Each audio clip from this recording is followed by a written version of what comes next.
Opening day is finally here, and we're going to talk a little bit about the projections that came out for Baseball Reference and where they have the Mariners placed in the American League West. We're also going to talk a little bit about the Mariners commercials that have come out recently, and we're going to wrap it all up by breaking down game by game the opening series versus the Red Sox. Thank you guys so much for watching episode 73 of the Hit It Here podcast, part of the Bleav Network, the Walker Lockett episode of the Hit It Here podcast. And I'm here with Joe. Conveniently, the day that we're recording this, it is National Joe Day. So Joe, happy National Joe Day, dude.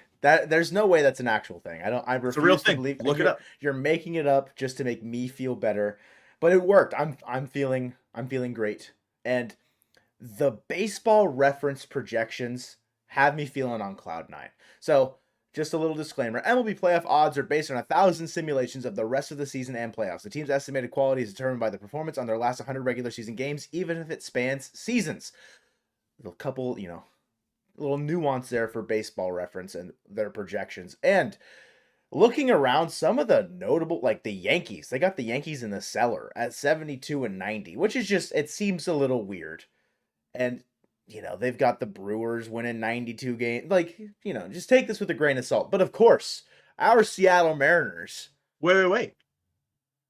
If I had to make a bet on how good the Mariners would do, I think they'd be in the World Series. But first, a word from Bet Online.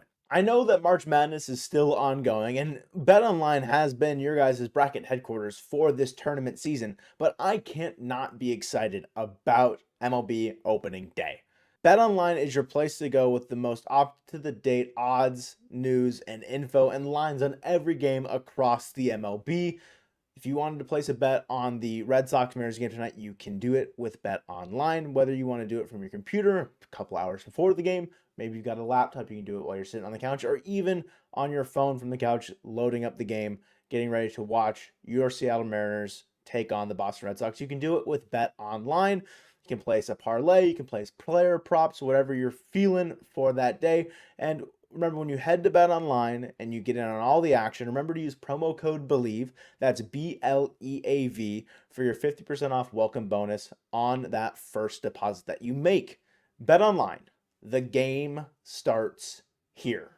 Before I was rudely interrupted, I was going to say that Baseball Reference has the Mariners on top of the West at the 92.1 and 69.9. Nice. Win-loss record, so close to Colton's 92 and 70 from our full MLB predictions. Their best is 102 and 60, and then their cellar, their worst season, is 81 and 81, 500 for the 2024 Seattle Mariners. Postseason odds at 90%. World Series odds here, a whopping 18.5 to win the pennant, 8.5 to win the World Series, basically. So, Baseball Reference is high on the Mariners, and I understand why. It's easy to see that the fact of the matter is that the team morale is on a whole nother level due to the Mariners commercials, Colton. Yeah, no doubt. I mean, I Bleav we're only going to get 3 unless they do make one for today on opening day. They've released one a day. And we just got, right before we started recording this, the new Julio one, where he's, no fly zone. Ichiro makes an appearance. Gold. Absolute gold from that commercial. I am in love with that commercial. They've been good. Mm-hmm. Like, I've enjoyed them quite a bit. This team is very, very likable. The acting, don't quit baseball to become actors, guys. Just don't. But I think that, it's really good to have Mariners commercials back, and I think that maybe that played a role in Baseball Reference's equations here, because the Mariners winning the division is kind of where I think we both had them, right? We both had them winning the division this year. Yep. And I think that where'd they put they had the Astros at 87 and 74. They had the Rangers barely going 500 this year, which is crazy to think about, seeing as how that team, won the World Series in 2023. Mm-hmm. As for the Mariners, their best record was 102 and 60, like you said. The Orioles, the Dodgers, the Brewers randomly, the Phillies, and the Braves are the only teams that had records better than that throughout this entire simulation. Yeah. So for the best case scenario. Right. And I think this just goes to show, I mean, again, take it with a grain of salt. It's just a bunch of simulations. This probably has absolutely no real effect on what's going to happen, because I'm sure the Mets probably had a really good chance last year, and we saw how that worked out for them. Mhm. So looking at this team and where it's projected to go in 2024 gets me so much more excited for what we're going to see today at the ballpark. Again, I'm going to be there today, friends, okay? I'm not 100% certain what time yet, so keep that in mind. But I am going to be at the stadium today, and my plan tentatively is to go up to the 300 level, outside of, like, there's a set of stairs and then there's a ramp that goes all the way up to the 300 level on the third base side.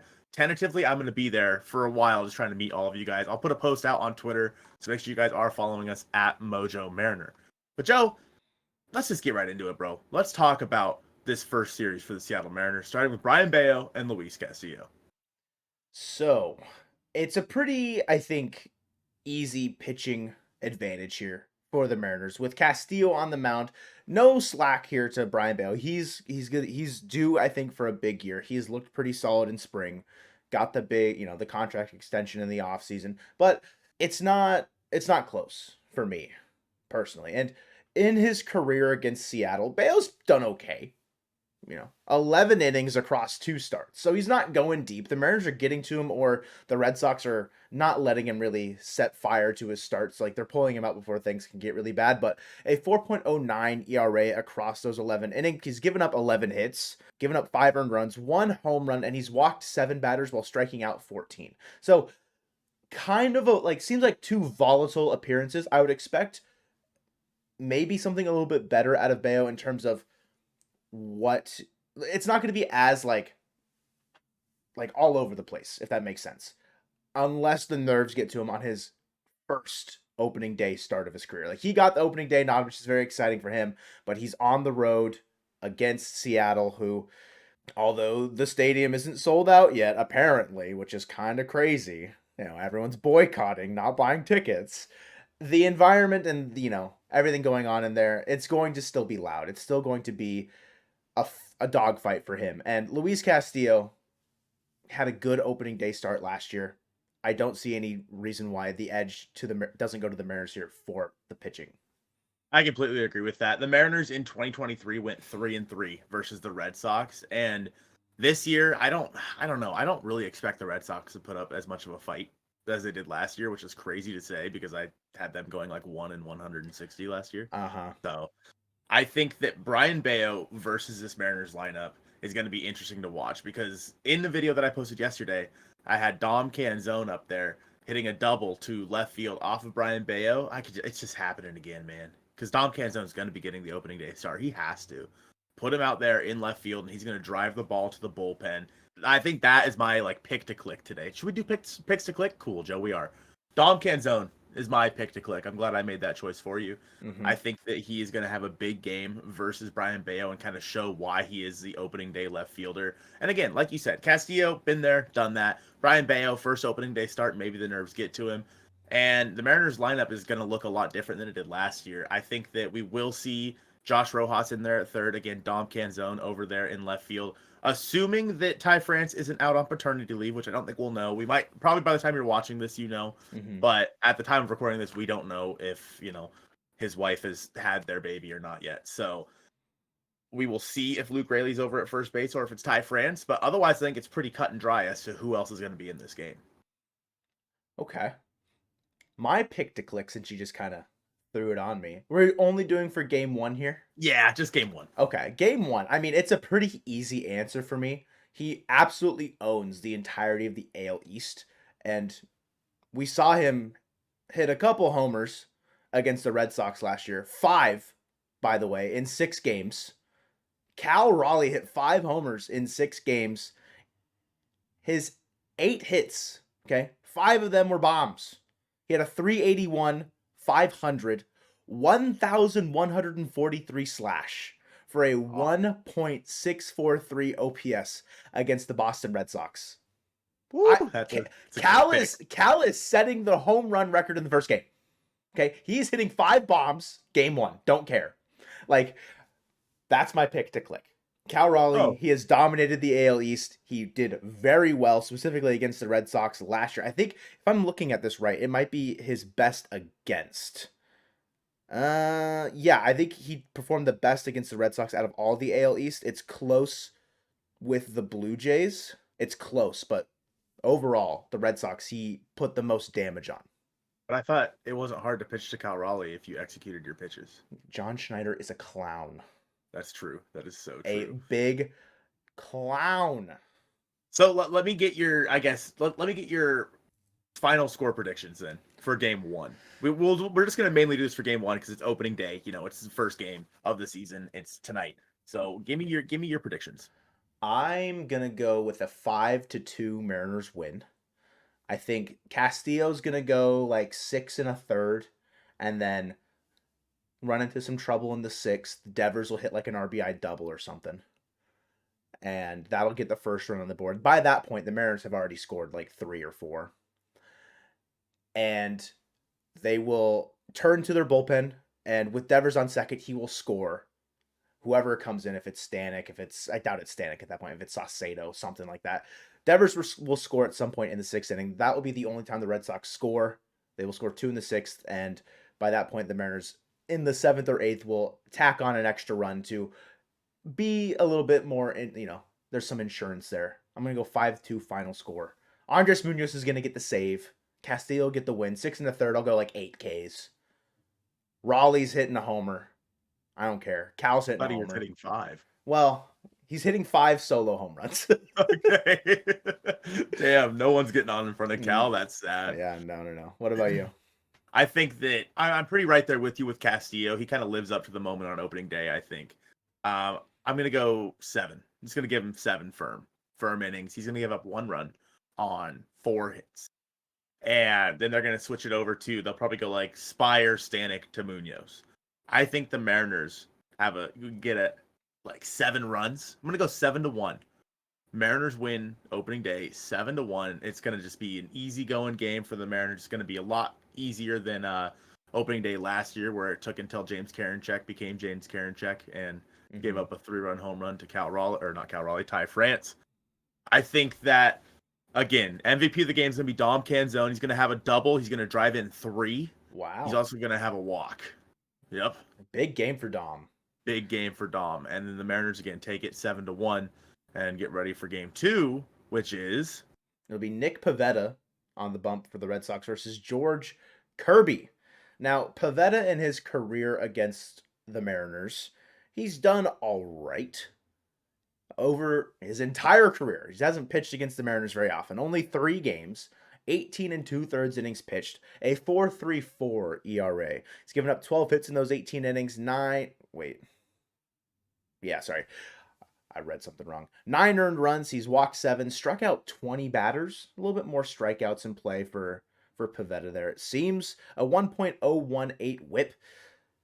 If the Mariners can get to Pivetta, I think it's going to have to be early in the game. He's not a guy that gives you a ton of innings, but you don't want him to get settled in. I feel like there was a start last year where Pivetta was cruising, and then like Cal jumped on him or something. I could be completely wrong. Don't take that any way, shape, or form. But game 2, again, it's not anything against Nick Pivetta, but he is pitching against George Kirby.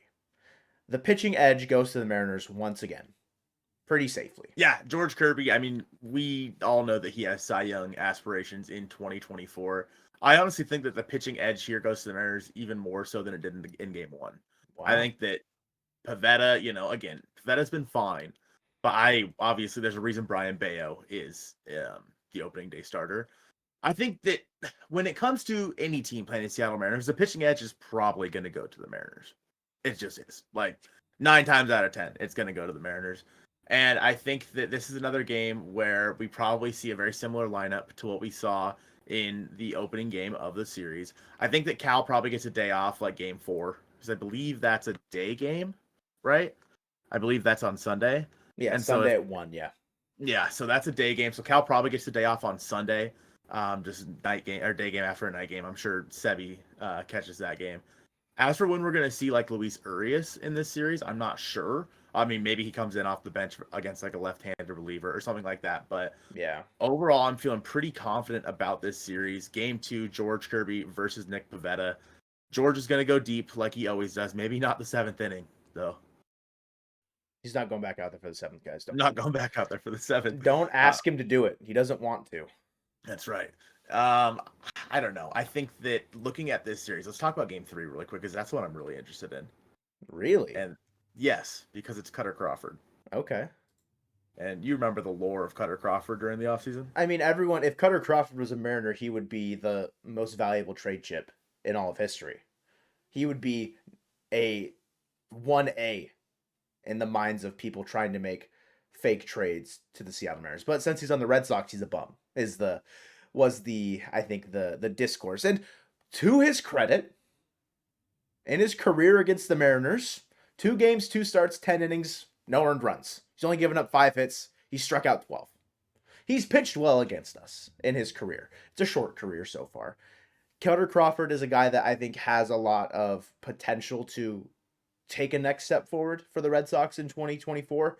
Could be a big value play for them to just like if he becomes who they expect him to be, that'll be big for them long term with like a 1-2 punch of like Bello and Crawford at the front.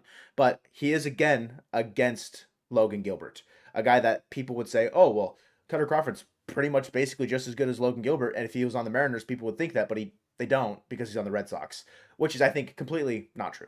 Logan Gilbert is a better pitcher than Cutter Crawford. Has more tenure, has more experience, has better success, I would say, across the board.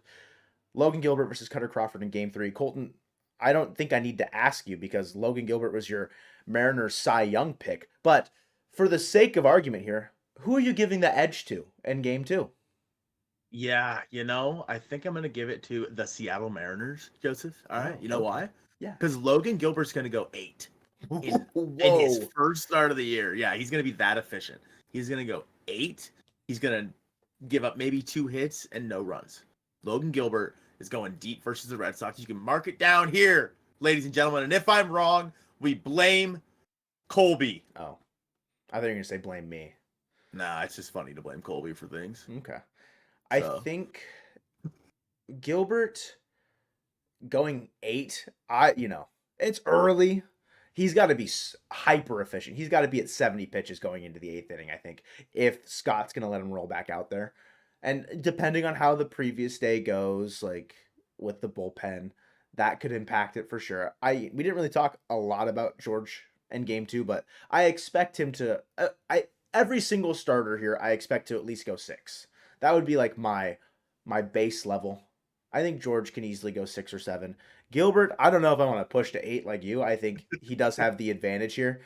My worry is with a lot of like the swing and miss stuff, how the Mariners will, I think, adapt to that. Because Pivetta, I don't think his stuff is it won't play as well, I think, in terms of swing and miss like Cutter Crawford's does, just based around like some like the savant page, whatever, whiff percentage, stuff like that. So I don't know if I'm wanting to really buy into the Mariners offense, I think, in Game 3. But the team is a completely different team than we saw last year. Like, we won't know how the swing and miss is really playing until we see it in action. Like, the fact that also we didn't, like, have Jorge Polanco as a pick to click after he had almost a 1,500 OPS through spring. Like, bro is on fire. If he stays hot, this offense is going to just keep rolling. But it will take a lot of the top 2 guys in our lineup, catalysts, to set the table against this Red Sox team to really solidify like the chances of like, okay, we've got a chance to take like a 4-0 sweep here to start the year, or at least take 3 out of 4. We're not splitting this series so long as JP and Julio, I think, are doing what we expect them to do across an entire season. But against the Red Sox last year, it was not necessarily the case. JP, in 26 plate appearances, 21 at-bats across those 6 games, had an 0.95 average. Not great. Only 2 hits. He did walk 4 times, so his on-base percentage is pretty high, 269 compared to his average there. But JP's going to have to put in a lot more work, I think, against a growing Red Sox pitching staff. It's not great, I would say, but it definitely has potential to grow this year. If Bello and Crawford take steps forward, like going into this year, it could be tough, some scary waters out there. And Julio, not great either. Only 192 batting average against the Red Sox last year in those 6 games, 26 at-bats. 192, 222, 231, 453 OPS. Only hit one extra base hit, one double across his 5 hits. So we'll need JP and Julio to really step up, I think, to keep the front of the offense moving, to allow guys like Polanco, Garver, Raleigh to drive in runs. But game 3, why not start the season 3-0? I those numbers you mentioned kind of sound like my senior year of high school baseball, Joe. Do we want to bring back some bad memories now, or Not, no, you loved high school, so, but yeah, not high school, maybe not high school baseball though. Yeah, I peaked in high school, guys, for what it's worth. I peaked in high school. I think that the Red Sox really needed Jordan Montgomery, personally. Yeah. Like, I think that was the team with their pitching staff where if they could have signed Jordan Montgomery, I would have viewed them totally different than I do right now. Don't get me wrong, like Cutter Crawford, Brayan Bello, Nick Pivetta, etc., like, they're fine. But they're a team that is still, like you said, that it's a growing pitching staff. It's a team that they hopefully in the next couple of years will be able to overthrow, like the Yankees. And, they signed Rafael Devers to that long extension instead of trading him, but they had traded Mookie and all these other guys. So it's a very confusing baseball team, in my opinion. When you're the Boston Red Sox, you shouldn't be going out there and kind of being frugal. You're the Boston freaking Red Sox. So I think that because of that, going into game 4, 4-game sweep. The Mariners are sweeping the opening series against the Red Sox with Bryce Miller on the mound. Opposing Garrett Whitlock, who's never made a start against the Mariners. He was a reliever, wasn't he, for like the first year and a half of his career? Yeah, he's made a handful of starts across his career. I'm sorry, he actually made one start. I apologize, but it did not go well. He's only pitched in 2 games, 1 start. He's thrown 5 1/3 innings, to an 8.44 ERA, giving up 12 hits, 5 earned, struck out 6. So the Mariners should be able to jump all over Garrett Whitlock. And you mentioned, when will we see Luis Urias? Like, how will the platoons kind of come into play here? Game 4, should we, really tag Whitlock early? Could be a moment where we see that, and some of the Red Sox bullpen have to go long or get guys that are going to get used that normally wouldn't, like Kenley Jansen, Chris Martin, and like Isaiah Campbell, maybe. Could be like the 3 main guys we see out of the pen, maybe Chase Anderson in like games 1, 2, and 3 if like it's a close game. Aside from that, the Red Sox only have 1 lefty in the pen. So all 4 starting pitchers right-handed, 1 lefty in the pen. They just, I think, optioned Brennan Bernardino, right? Like I think yesterday or the day before would have been another lefty for them too. I know. Whoa. Name dropping him, not associated with the Mariners. It's kind of crazy, but yeah, Chris Murphy, that's a name. Ooh. And he's a pitcher for the Boston Red Sox. He's a left-handed reliever, apparently. He's their only one in their bullpen right now. So if we see those platoons or those, the situational hitting things going on, that's the only lefty that the Mariners are going to face this entire series. Because 4 starting pitchers all right-handed. The entire bullpen, aside from him, is right-handed. So I feel like limited action for guys like Dylan Moore and Luis Urias to start the year, with the other side of the platoon getting, the strong side of the platoon, the lefties, getting the bulk of the play here, unless it's just like a routine day off for Rojas, in game 3 or game 4, whatever, however they want to do it. But I agree with you that like Rojas should see like the bulk of, he'll see the start on opening day. He should see the rest of the series as well, at least for the most part, because he is a left-handed batter. So game 4, it is Bryce Miller, who looked okay, I think, in his final little thing against the Padres. It wasn't perfect by any means. There was some hard contact, but if he can locate and he can utilize the splitter, I feel confident in him getting through the Red Sox lineup with limited damage and turning it over to the bullpen to finish out the game, especially given that we've tagged Garrett Whitlock for a lot of runs in the past. Like, the Mariners should come out on top in game 4 as well. So do you give it a 4-0 sweep, or are you more hesitant? Be a man. You can never be so certain with baseball and just sports in general. But a 4-0 home opening sweep to start the year would hit. Oh, it would hit. It would be so good, especially going into a Guardian series where you might feel like you're one less man down, having to have Emerson Hancock go in game 5 since Brian Wu is starting the year on the IL. If you do not let up, if you are unrelenting against the Boston Red Sox, a 4-0 sweep is in play. And Mitch Garver said it in an interview that we watched from our friend Gunner he's with WSU. He's doing like it was an internship thing when he was down there in Peoria for spring training, doing some like it was like an interview style or like a reporting style like news segment. We'll link that in the description. Go ahead. Oh, That's what I was gonna say. you're Yeah, gonna link say in the that? description. Yep. Yeah. Well done. You read my one brain cell. Thank you. You're welcome. So he interviewed a couple different players, but Mitch Garver was one that really caught my eye, talking about how he's bringing a championship pedigree. You do not want to lose games early in the year. Each game counts. And we look back to last year with some of the bases loaded, ninth inning, tie game, goes into extras, we lose games. They're like, yep, I mean, it's early. You just got to get it back later. And the Mariners didn't. We missed the playoffs by a singular game, essentially. And so with Garver and his, I think, mentality, the veteran presence, and everyone a year removed from, okay, like we missed the playoffs last year. Like we need to buckle down and play well. All 162. Like you can't afford Julio to start slow. You can't afford to have missed opportunities in the ninth inning where you can take the lead or tie the game, send it to extras, whatever. A 4-0 sweep against the Red Sox, I think, would solidify that the mental on this team is much stronger than it was last year. This team's coming into this season with a chip on their shoulder after last year because they know how disappointing last year was. And we've heard it, from guys like Cal and whatnot at the end of last season. Like, we wish we would have gotten more help, yes. But also, we need to do our jobs. And that is exactly right. The Mariners, unfortunately, did not do their jobs last year. And that's just the fact of the matter that guys like Julio were not coming up big. And I expect a huge year out of Julio because of how hungry he seems. Guys like Mitch are ready to come back and prove themselves.